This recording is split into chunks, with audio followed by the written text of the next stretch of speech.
Good morning, ABACUS. First, I want to ask everyone a quick question. Which accent should I do this speech in?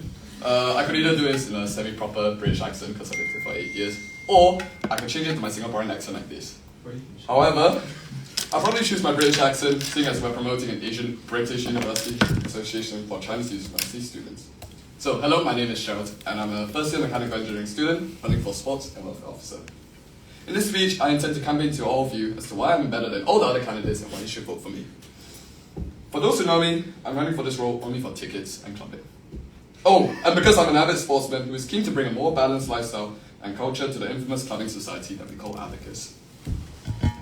I want to encourage more people to come out of their comfort zone and socialize with people that they might not have met before, but there's one catch: we will all be sober. I'm an advocate for meeting new people, and I'm sure that with me in charge of sports and welfare at ABACUS, it will be in safe hands. I also consider myself someone who's compassionate and understanding, having spent the last 2 years in military service shouting and berating my men, but still maintaining a good relationship with them nonetheless. All jokes aside, it's important that the society knows that there are people here and a support system for them, and as stressful as uni may be, we can still club. More about myself: as mentioned before, I was in the military for 2 years before, serving as a combat engineer and platoon sergeant, and now I'm here asking for your votes as a sports and welfare officer in a clubbing society. How life changes so fast. As well as showing a trait that all Singaporeans have, I was also in the Singapore national fencing team, having represented them from under 17 to senior level, and competing at international grade competitions. In terms of experience in EXCOs, I'm a first-year rep in Engineering Society, as well as a junior committee member in Singapore Society. Surely that's enough experience for me to get your vote, right? Surely.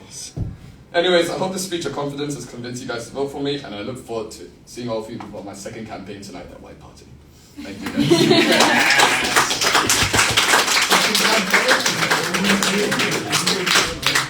So you're going to get 2 Sarah questions. One's about sports and one's about welfare, and just try your best to... Sure. Okay.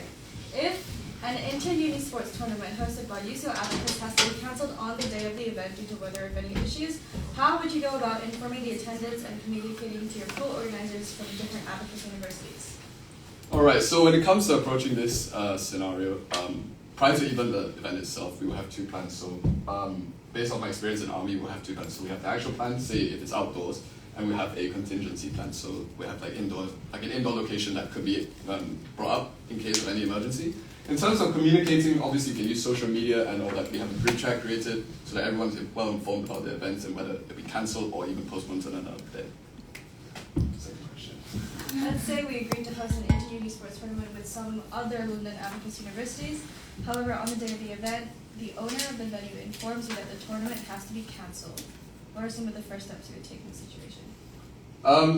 As previously mentioned, we'll try and have a backup plan so that we can avoid any of these situations happening. So when it comes to booking the location, making sure that we know where, what and where in the plans, we're gonna have a second place in case it's cancelled. In your experience, have you ever booked a location for a sports?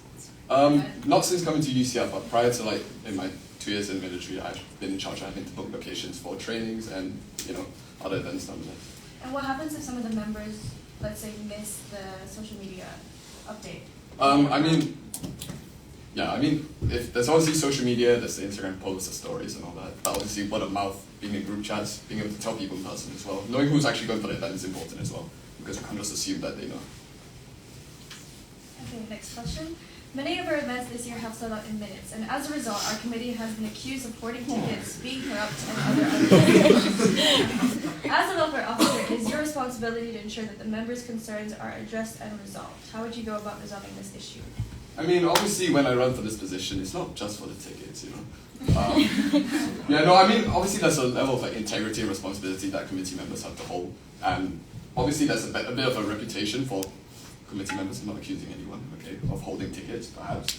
But it's just, in reality, we're only really lying to ourselves, and credibility of the society is sidelined when even the community members and the EXCO members' integrity is down. So we'll ensure that everyone knows that these tickets are not just a result of nepotism and knowing people within the EXCO. So yeah. Then, for example, if a committee member came up to you and asked you, "Are you hoarding tickets? This is really unfair. This event has sold out in 2 seconds." What would you say? No. No, obviously the answer would be no. I'll tell them, look, as someone in the EXCO, we pride ourselves in integrity in this society. You know, we can't have that reputation tarnished just by the idea of that the EXCO members are hoarding tickets. But Mount also we know. Do any of the other sports sects would you like to? Right. So what kind of policy would you implement to like prevent this from happening? I mean, there's obviously policies that we can implement and being sure that only one person is allocated one ticket, and the sale of tickets by EXCO members to, you know, the other normal participants should not be done.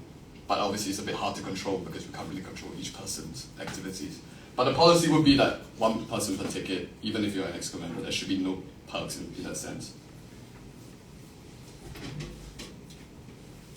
Yes, You mentioned that sorry, you would book 2 courts, one as a backup plan, but that would make the price of each event double because you'd have to pay to book the second court either way, even if you use it or not.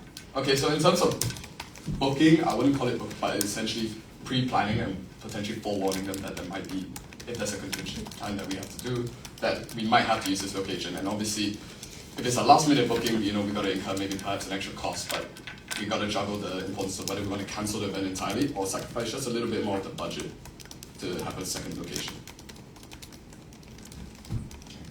Do you think, say there was a tension, like in regards to this question, if like someone had been accused, do you think you'd be able to like manage the situation effectively for the welfare of this, to like prevent it like getting worse or an argument forming? I think when it comes to the image and the reputation of ABACUS and like hoarding tickets, it's important to place emphasis on like being honest to the people and telling them like, look guys, we're going to be quite honest with you. All these rumors, all this nonsense, you've got to address the issues so that we don't keep hearing speculation and people basically trying to stir within the actual society as well as like the general community as well. So it's just, if our welfare officer, I'll ensure that, you know, there is a level of integrity that is displayed to every single member, not only by the EXCO members, but by the participants who can back us up as well. Okay. Anything else? Sure. Thank you, Gerald. We'll move on to the next question.